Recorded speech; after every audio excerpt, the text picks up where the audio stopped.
Hey everyone, we're going to calculate g double prime of 0 if g of s is e to the s divided by s plus 11.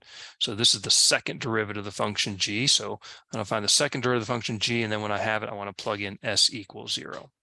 So notice this one, I'm going to have to use the quotient rule. I can't really simplify this expression because I'm dividing by s plus 11. So remember how the quotient rule works. The derivative, in this case with respect to s, because s is our independent variable, of some function, we'll say u divided by v is the derivative of the top, du ds, times the bottom function v minus the top function u times the derivative of the bottom function, all divided by the bottom function squared. Okay, so there's the quotient rule. So that's what we're going to do here. We take the derivative of the top function, e to the s. And what is the derivative of e to the s? Well, the derivative of e to the s is just e to the s. That's the exponential, natural exponential function rule that we developed. Times the bottom, s plus 11, minus e to the s, times the derivative of s plus 11. Well, what's the derivative of s plus 11? It's just 1, right? All over the bottom function squared. So if we clean this up, derivative of the top here, distributing e to the s through gives me s e to the s plus 11 e to the s minus 1 e to the s. 11 e to the s minus 1 e to the s is 10 e to the s. So there's my simplified first derivative. Okay. Now we want to take the derivative of this to get the second derivative. So again, I take the derivative of the top function times the bottom function, which is s plus 11 squared, minus the top function times the derivative of the bottom function, all over the bottom function squared. Okay, so the bottom function squared, what do we do with these exponents? We multiply 2 times 2, I get 4. Okay, and then I've got a little asterisk and double asterisk here. What's the derivative of this and the derivative of this? Well, the derivative of this is this. How did I get that? Well, I'm going to show you down here. Derivative of s e to the s times plus 10 e to the s. Well, it's sum rule. So I take the derivative of this and the derivative of this. When I take the derivative of s e to the s, that's a product rule, right? S times e to the s. Those are both functions of s.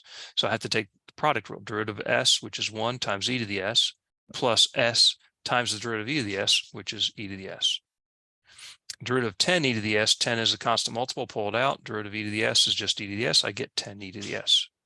So this is 1 e to the s plus 10 e to the s is 11 e to the s. This is s times e to the s. So that's the derivative of that, which I replace here. And then the derivative of s plus 11 squared, well, s plus 11 squared, if I want to take the derivative, I can expand that out. S plus 11 times s plus 11, FOIL that out. S times s is s squared. Outer and inner is 11s. That's a total of 22s. Last, 11 times 11 is 121. So I can just take the derivative of this. Derivative of s squared, 2s. Derivative of 22s, 22. Derivative of 121, 0. And I can factor out a 2 from this, giving me that. And so there's the derivative. I'll put the 2 up in front, right? 2 times s plus 11. Okay, you can actually simplify this. In fact, there's a common factor of s plus 11. I can divide, factor that out of here and here, which is probably what I should have done, but I didn't simplify it all. You can simplify this out.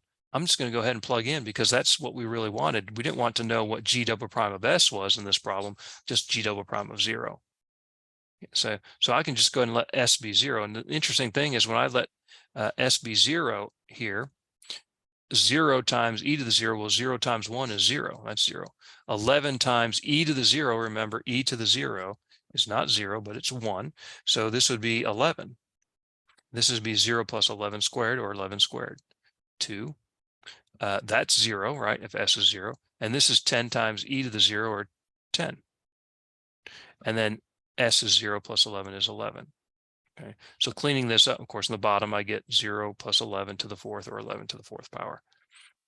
So if I clean this up, this is 11 times 11 squared, which is 11 cubed. This is 2 times 10, which is 20. 20 times 11 is 220. So it's 11 cubed minus 220 over 11 to the 4th. And now we just do the arithmetic. 11 cubed minus 220 is 1,111. 11 to the 4th is this. And both of these have a factor of 11. In fact, we can see it here. So if I divide top and bottom by 11, I can put this in lowest terms, and this is the result that I get. Interesting answer, but hopefully this makes sense. There's a lot going on. This is a good problem. It's got a little quotient rule. It's got product rule. It's got the rule for, e to the s. And it's really a good problem to make sure we know what's going on. Okay, hope this helps, and let me know, as always, if you have questions.